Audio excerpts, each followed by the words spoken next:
Uh, Hi. In the last couple of videos, we were considering the finer points of optimization under constraint. We use this technique to develop customers model and producers model. However, we need to take into consideration certain fact that when we were doing this, we were using equality constraints. So we had a specific function that was giving us values of the independent variables from which we could have chosen our maximum or minimum. This is not the end of the story. Even in terms of static optimization, so finding one optimal point, either maximum or minimum, at a given point of time. Because there is another possibility. Our restrictions can actually take the form of equalities or inequalities.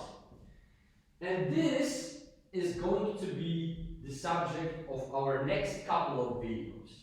And actually, at this point, we are getting right to the frontier of static optimization. And the subject that we are actually going to cover is called nonlinear programming. We use techniques of nonlinear programming to find maximum or minimum of a function with a lot of restriction, with different amount of restrictions. However, those restrictions no longer need to be equalities. They can be inequalities. So this subject is a little bit more advanced than what we did thus far. So we're actually going to start very slowly and explain all of the finer points of nonlinear programming, and we're going to develop everything very slowly. And today we're going to start with non-negativity restrictions. Okay, look, when we are discussing economic problems, like when we choose some quantity of good X and quantity of good Y that maximizes customers' utility, or we are choosing optimal combination of labor and capital that minimizes the cost of production, obviously we are not expecting to find maximum or minimum when labor or capital is negative, or when quantity of some good is negative, because this wouldn't make any sense.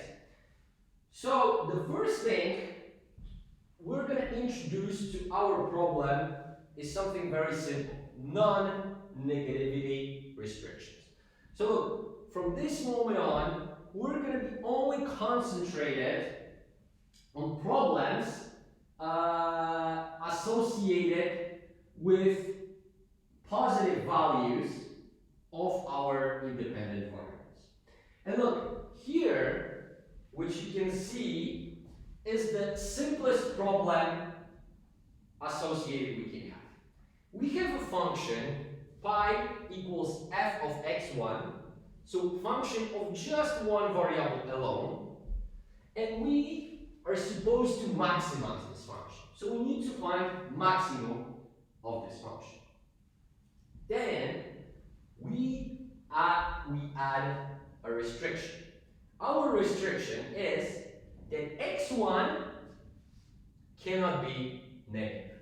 So we write maximize pi equals f of x1 subject to, and here we put our restriction that x1 needs to be higher or equal to 0. As it turns out, if this is the case, then we can actually start graphically figuring out what are the possible circumstances under which we can find maximum. Okay. actually all three possible cases. Let's go through them one by one. Okay, so we start over here, and here is the example that we are actually very familiar with, that we know, because this is what we were doing before. There is a function that is going up, it reaches maximum, then it's going down. Of course, at the point where this function reaches maximum, so at the point A, the slope of the function is 0. So the first derivative is equal to 0. This is our traditional condition in this circumstance. Okay, now this is the possibility that we already discussed, right? However, when we are introducing non-negativity restrictions, there are two more possibilities that can happen. The second possibility is that we can have a maximum appearing exactly at the point when x1 is equal to 0, like we have at point B. So we have a case where maximum happens to be exactly at the point where we start counting x1, right? So in this circumstance, we will have maximum that is characterized also by the slope equal to 0. So first derivative equal to 0, and at the same time, x1 is going to be equal to 0. And then there appears a third possibility. Look, if it happens to be that the function that we have over here is actually downward sloping, like the two functions we see on this graph over here, it actually turns out that we've got a third possibility that is very different than the first two we saw. Look, over here we see that the function is downward sloping. Assuming that this function is downward sloping and is not going to bounce back for in the entire quadrant over here, we can be sure that that point C or point D would be the highest point, giving us another case of maximum. Okay, so look, we clearly see that there are three possible cases, and there are some strict differences between them. And let's distinguish some. First of all, when we have a maximum over here, so not when x1 is equal to 0, but somewhere for a positive value of x1, we're going to call this interior solution. On the other hand, if our maximum is going to appear at point like point B or point C or point D, where x1 is equal to 0, so we are at the boundary of the area that is interesting to us, we're going to call these cases boundary solutions.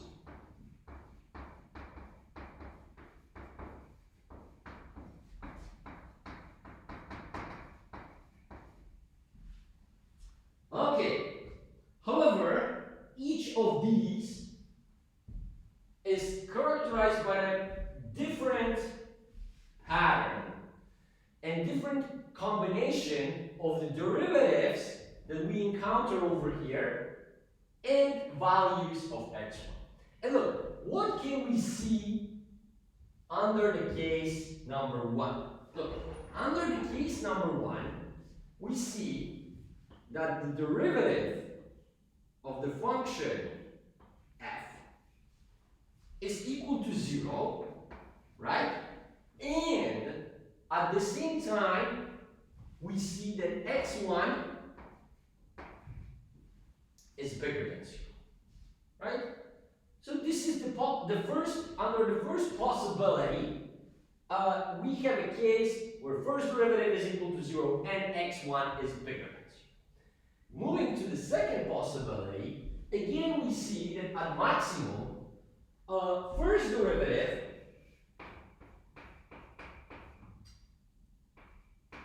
is equal to 0, and at the same time, x1 is equal to 0 as well. Okay, how about case number 3? Well, look, in this case, we see that derivatives are actually negative.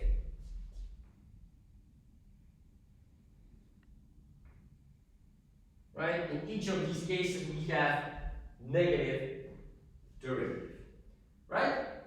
However, those are still maxima as long as those functions are downward sloping. However, there is something specific about this point. Because look, here we see that first derivative is negative. However, at the same time, we have that x1 is equal to 0. So we have here actually 3 distinct cases. However, as it turns out, we can combine them into one condition. But before we do so, let me just get your attention to point like point E. Look, point E cannot be a maximum. How can I know it? Well, it has positive first derivative, which means that the function is going to be growing. And if the function is going to be growing, it means it's going to take some higher values as we move along x1. So, we definitely see that if we would have positive first derivative, we could not have a maximum. Okay, so now, how to combine all those 3 cases into one? Well, it turns out that this is not a very problematic thing to do. We just need to take into consideration all the possible cases that we have over here. Okay, so look, take into consideration information from all these cases. What do we notice? That in each of these cases, f prime of x is equal to 0 or it's lower than 0. Okay, so probably combining them all would require from us that f prime of x1 must be lower or equal to 0. Okay, then there is a second thing we need to take into consideration, the value of x1. And we see that sometimes it is 0, of course when we have a boundary solution, or it is positive if we have interior solution. So it means that x1 must be bigger than 0 as well. Okay, but this creates a lot of different possibilities. However, we need to be able to get to one of these cases and be sure that actually we do not have a situation like, for example, positive x1 and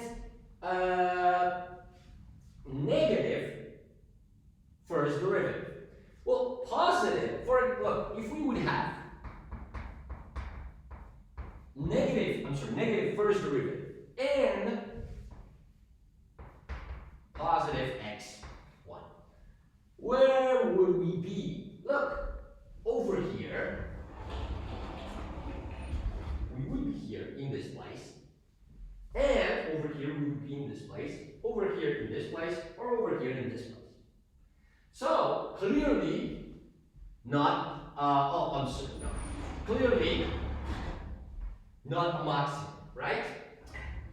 So, this means that these two conditions are not enough to summarize all the information we've got here. However, let's notice one important thing.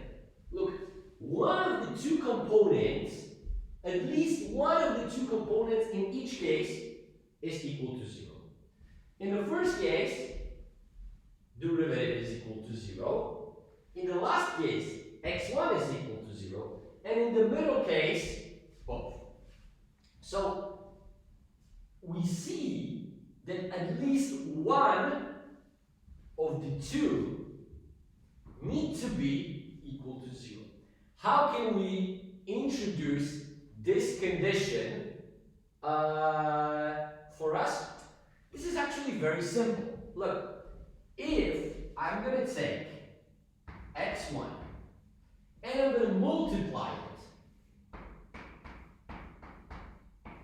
by f prime of x1, and I'm going to require it to be 0, I'm actually now covering all the three cases. Why? Well, look, if x1 is 0, then this is 0, we're in this case, and both of those conditions are fulfilled. Then, if f prime of 0 is 0, f prime of x1 is 0 and x1 is bigger than 0, we still have 0. This is the case number 1. And finally, if both of them are 0, we're still having 0 over here. And this, what you see, is the first order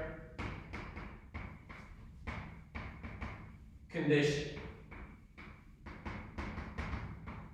for local, however, also global, but we're going to be discussing this in more detail later, so I'm going to stay with local maximum. Okay, let's write it local global. And look, this makes now perfect sense. If we want to be sure that in the non-negative quadrant we have a maximum, we need to just apply this condition. And look, these conditions are, let's just say, readily understandable. Of course, we know that for maximum to occur without any boundaries, we need to have derivative equal to 0. Now we have introduced the possibility that if we are at the boundary, we can have negatively sloped function, so negative derivative. However, those two conditions are not sufficient because we also need this one. This condition is called complementary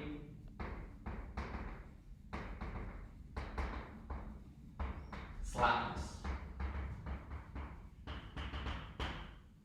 And it requires that at least one of the two needs to be equal to 0. Okay, so look, this is our first order condition for local global maximum. We're going to turn into minimum a little bit later. We're going to focus for now only on maximum to understand this very, very well. However, we will go back to it a little bit later. Okay, but look, we did this just for the case of one variable. how would it go if we would like to generalize? Turns out that generalization here is extremely straightforward, and if we understand properly the conditions introduced in for the function of one variable, we're going to be able to accomplish exactly the same task for the case of many variables. Okay, so if the problem would be maximize pi, that is a function of x1, x2, until some xn, subject to